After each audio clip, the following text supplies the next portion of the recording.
Oi, bom dia, boa tarde, boa noite. Meu Deus do céu, eu estou muito feliz. Eu estou gravando depois de ter ficado 3 dias doente sem conseguir gravar isso daqui pra vocês. Mas agora eu consegui vir aqui pra gravar isso daqui pra vocês. Basicamente, eu sei. Eu errei. Eu falei que o próximo episódio eu ia postar ele inteiro, né? O próximo episódio de Mortiganto. Tô aqui pra fazer mais um resumo de Mortiganto, by the way. Por que eu não postei? Porque eu fiz merda. Eu fiz merda. Eu tinha o episódio, tá ligado? Aí eu fui editar o episódio porque eu preciso cortar as pausas, tá ligado? Pra não colocar pausa aqui no YouTube também. E quando eu fui editar, eu simplesmente excluí o episódio. Eu excluí o episódio. Burro do caralho. Enfim, me perdoem, mas o que eu fiz, então, em cima disso? Eu organizei todos, tipo, fiz uma lista bonitinha dos episódios pra ver qual que eu tinha e qual que eu não tinha. E basicamente, os outros 2 episódios que eu não tinha, agora é esse, o episódio número 5 e o episódio número 6, o resto eu tenho todos, tá ligado? Então hoje eu vou fazer um resumo do 5 e do 6 e o resto vai ser postado na íntegra mesmo. E pode me ofender aqui embaixo, pode me ofender, eu mereço. Pode ofender. Enfim, basicamente a gente vai partir do começo então. Vamos partir do episódio 5, onde vocês viram, pelo último resumo eu falei que no final do quarto episódio a Luna aparecia pra eles. Na verdade, a águia de sangue aparecia pra eles e eu já dei um spoiler do final desse episódio. Beleza. E eles eles conversavam com ela era informante deles, e ela perguntava pra eles onde tava o Calibur, porque afinal de contas o Calibur foi descansar na Casa da Revolução, enquanto o Mordekaiser foi para o bar. Quando eles percebem que tem soldados chegando no bar também, soldados de Tormungandr, a Luna contrata os serviços do Jorgente e de todos aqueles mercenários que estão ali no bar. Os soldados chegam a entrar dentro do bar e começam a torturar certas pessoas, certos cidadãos que estavam lá consumindo coisas pra saber onde estão os famosos assassinos do Zarra, porque afinal de contas o Zarra morreu na taverna do Odlanar. A Luna então contrata os serviços do Jorgense sem conversar muito com ele, porque afinal de contas ela conhece ele e ela sabe que ali tá cheio de mercenários da guilda dele. Ela apenas pega um saco de moedas e joga em direção ao Jorgense. O Jorgense pega o saco e os mercenários começam a lidar com os soldados de Tormungandr, enquanto os nossos heróis, juntos dela, saem pelos fundos do bar, entrando pela cozinha, subindo até o segundo andar. E eles escalam. Essa cena foi demais. Deles escalando e saltando da taverna do Odlanar pra rua, indo direto pra Casa da Revolução. Chegando na Casa da Revolução, eles descobrem o óbvio que o Dabu, um dos generais de Tormungandr, acabou descobrindo que eles estavam na Casa da Revolução por motivos de que eles esqueceram, de que o Mordekaiser esqueceu de tampar o rastro dele indo pra taverna do Odlanar. Mas chegando lá, eles descobrem isso de uma maneira um pouco diferente. Assim que eles chegam, eles veem uma espécie de ilusão do Calibur e os soldados da Casa da Revolução, da Revolução comemorando a morte do rei Damaris. Eu acho que eu esqueci de comentar isso no último episódio. O Damaris foi assassinado de Tormungandr. Ele foi assassinado pelos elfos de Tormungandr. E isso deixou um pouco os jogadores desestabilizados. Eles acabaram descobrindo isso pelo Ruban.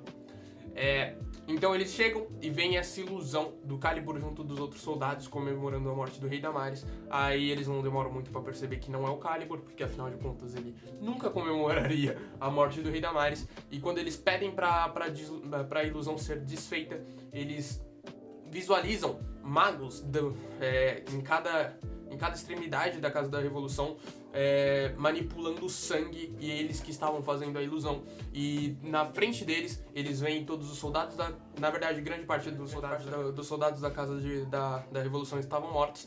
E o Calibur junto com a Yggdrasil e o Gael estavam amarrados no perto do Dabu. O Dabu é o segundo general de Groen, o segundo general de Tormungandr, a se apresentar para eles. Ele era basicamente um caçador e um monge. A batalha então começa quando eles vão atacar o Dabu. No teto aparece Tormungandr, nunca esquece. Então todo o teto cai em cima dos nossos heróis e divide eles em grupos. De um lado fica o Mordekaiser e o Moglo, do outro o Luffy fica sozinho em meio a pedras, e na frente tá a Luna, o Calibur e e o pessoal da Casa da Revolução mesmo. Assim, a gente lança as iniciativas e então a batalha começa.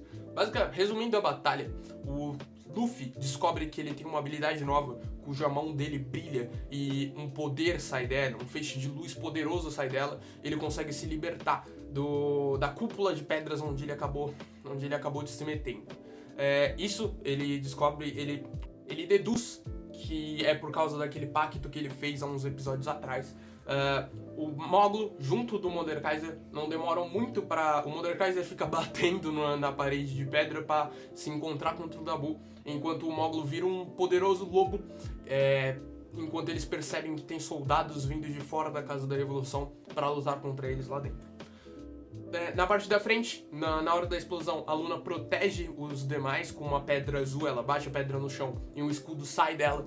E então ela liberta todo mundo que estava preso, inclusive o Calibur, e a batalha começa, a batalha se inicia.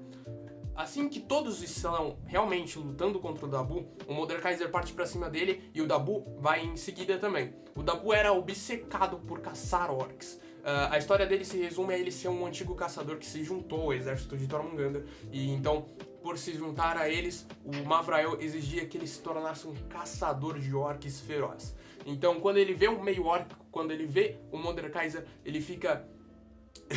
ele concentra todas as suas atenções apenas no Mordekaiser, apenas em ferir o Mordekaiser. E no meio da batalha ele consegue ferir o Mordekaiser ferozmente com um soco, usando o seu ki, o seu chi, na verdade, na sua perna, e ele arranca e quebra a metade do osso da coxa do Mordekaiser pra fora. O Mordekaiser desmaia instantaneamente, a batalha continua e o Luffy, com seu novo poder, com um feixe de luz, ele consegue incinerar e apagar Dabu da história. Mas antes de morrer, Dabu pega aquele que tem a constituição menor, que no caso seria o Moglo, e deixa uma marca no ombro dele, um T de Tormungandr. Ou seja, a batalha acaba, eles vencem o Dabu, mas ainda assim o Moglo acaba sendo marcado. Depois de tudo isso acontecer, eles ainda lutam contra alguns soldados. A batalha demora um pouco, mas no final das contas acaba. A Luna coloca eles pra descansar. Eles passam um tempo discutindo sobre colocar o Mordekaiser na cama ou não. Eles acabam optando por não colocar, porque afinal de contas ele sequer cabia na cama na primeira vez em que eles estiveram na Casa da Revolução. Depois dessa longa batalha, eles descansam e assim que eles acordam, eles descobrem e é revelado pra eles que a Luna é de fato a filha vinda de um pecado, a filha do Rei Damaris com a irmã dele, e ele sempre escondeu isso a vida toda, e depois disso ele foi amaldiçoado e não conseguiu nunca mais ter um filho. Ou seja, basicamente, a Luna é a nova rainha de Palaven. E eles fazem uma espécie de coroação dentro da destruída Casa da Revolução, onde a Yggdrasil e o Gael são convencidos pela Luna, além dos remanescentes, os poucos remanescentes da Casa da Revolução, a se juntarem a eles na guerra contra Tormungandr. A Luna, ainda assim, pede para que a Yggdrasil pegue um baú e traga itens para os jogadores. Então ela dá um arco novo para o Calibur, uma espada nova que foi perdida pelo Luffy na batalha contra o Dabu.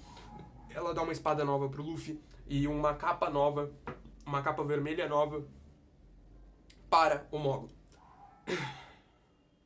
Após isso, eles decidem então que a Luna diz para eles que vai levar eles até que eles vão atravessar a cidade alta de Tuchanka para conseguir conversar com os Fregs e posteriormente levar o Mordekaiser ao Wage, um poderoso mago que ela conhece, que vai ajudar, que pode ajudar na questão da perna quebrada dele. Até ali era desconhecido qualquer magia que pudesse de fato recuperar aquele golpe na perna do Mordekaiser. Aí, agora a gente começa o episódio 6. No episódio 6, eles se preparam para atravessar a cidade de Tuchanka e a cidade alta de Tuchanka. Então, sem muitas delongas, eles sobem a cidade, todos eles muito bem disfarçados, claro, e fazendo testes de furtividade para passar por todo mundo. Eles veem diversos humanos, diversos elfos, estátuas de orcs quebradas, e então eles descobrem que, na verdade, esse já era parte do plano da Luna. O Mavrael está na cidade alta de Tuchanka, então como todas as atenções estariam para ele, por ele estar visitando aquela cidade agora, eles deveriam aproveitar esse dia para atravessar a cidade. Chegando na avenida principal da cidade, eles vêm pela avenida principal, o Mavrael chegando com suas tropas e junto dele o Dandrio. Depois que o Mavrael desce de sua carroceria, ele entra no maior prédio da cidade, que seria no caso um prédio político, e eles veem o Dandrio de costas com a Velzignad nas costas dele. Ele desce do cavalo, ele vira direto para os jogadores e passa um tempo encarando os jogadores, mas nada faz e entra dentro do prédio político também. Segundos depois disso, o Moglo sente uma agoniante a sua marca no ombro queimar. Ele desvia a atenção para alguém que está ali em cima daquele prédio político. Um outro elfo, talvez um outro general, que força as mãos enquanto o Moglo sente uma dor latente nos ombros, como se ele estivesse sendo caçado. Esse elfo vira um pássaro e desaparece. Então eles continuam a seguir pro resto da cidade até o fim dela. Após passar pelo final da cidade de Tuchanka, eles entram na Floresta Dracônica e começam a atravessar um caminho. Eles passam um tempo conversando sobre tudo o que aconteceu e também sobre a descoberta que eles fizeram quando a Luna conversou com o Vakarian sobre o Calibur ter matado a antiga equipe dele, que de forma alguma isso era culpa dele, ele fora controlado para ter essas atitudes, e conta um pouco mais sobre a história do passado dele. Após isso, a Luna leva eles até o acampamento dos Fregs, o acampamento dos piratas, e eles descobrem que os Fregs não são tão maus assim. Eles acabam discutindo com os Fregs sobre o que aconteceu, sobre eles terem roubado aquele navio onde eles estavam. Só que a Luna explica que o que os Fregs fazem é basicamente uma atitude de Robin Hood. Eles roubam dos ricos para dar pros pobres, mas por mais que eles tenham atacado aquele navio, o ataque deles jamais fora pessoal com os personagens. Eles parecem não aceitar muito bem, mas dali ficou apresentado o Jace, o líder dos Fregs, que era aquele rapaz que acabou vendo os garotos na praia quando eles foram enterrar os Ekers, quando eles foram enterrar o Mark, e o Oxy, que é um pirata viciado em explosivos e fazer bombas, e ele fica só fazendo bombas o tempo todo, e o acampamento dos Fregs é enorme, e ele aparece mais pra frente, e eu descrevo ele mais pra frente, então por isso que eu não vou perder muito tempo nesse resuminho aqui. Após isso, eles vão pra casa do Oage. A casa do Oage funciona de um jeito diferente de qualquer coisa que os jogadores já viram em Mortiganto. Quando eles se aproximam da casa, o que eles veem é uma casa caindo aos pedaços e uma pequena cerca com uma vaquinha lá dentro. Mas quando eles ultrapassam a cerca, o portão da casa, eles estão num universo diferente. O universo do Oage. Agora a casa é diferente, é uma casa enorme com 3 andares, e no horizonte tudo que eles veem são florestas, e o céu agora ele é completamente branco e brilha o tempo todo. O que eles veem na frente deles é um velho tirando leite de uma vaca, e quando eles entram, assim que eles entram na verdade, esse velho se levanta, ele tem um cabelo médio, jogado para trás e completamente grisalho, com os olhos azuis e orelhas pontudas, e usa uma espécie de sobretudo cinza. Ele parece ser bem ranzinza, mas assim que ele vê a Luna, ele parte para abraçar ela, e os dois parecem ter uma ligação muito forte, e ele comenta que já sabe da morte do Damaris, o que deixa os jogadores intrigados, porque ele tá muito distante de qualquer coisa, e mesmo assim ele já sabe da morte do rei de Palaven.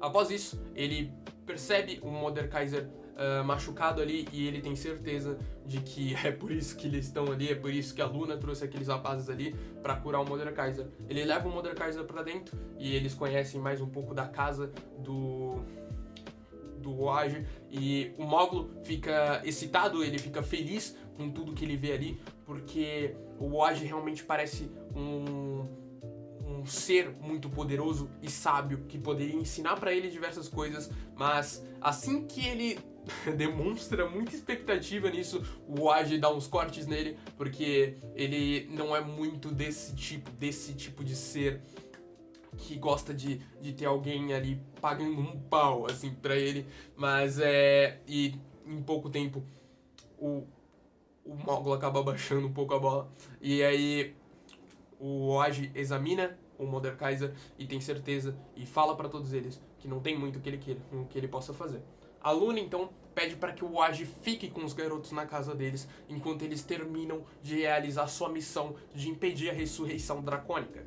O Oaji se nega, obviamente, ele odiaria ter que cuidar daquelas pessoas ou ter que ter aquelas pessoas dentro da casa dele, mas depois de muita insistência e até por ter ficado com dó do Mordekaiser, ele acaba deixando. Então, os jogadores adormecem no porão do Oaji e o Oaji começa a já ter uma certa rixa ali com o Mogul por causa do jeito extrovertido e por causa do jeito extrovertido e tagarela do Mogul. Os dois começam a ter seus certos problemas e aqui acaba o episódio 6. A partir do episódio 7, novos jogadores foram adicionados na mesa e aí a gente tem o overlay completamente nas lives e todos os episódios. Então eu não vou precisar mais voltar aqui pra fazer resumo e eu também não perdi mais nada no nosso trabalho. Mas eu espero que vocês estejam gostando da história e me perdoem realmente por ter que estar fazendo esses resumos. Em Rio 2096 isso não vai acontecer, tá? Em nenhum outro RPG do Killianverse. Killianverse? Não esquece de deixar o seu like, de compartilhar com seus amigos, de compartilhar Mortiganto, de compartilhar todos os RPGs que estão rolando nesse canal. E obrigado pela atenção até aqui, tá? Até mais.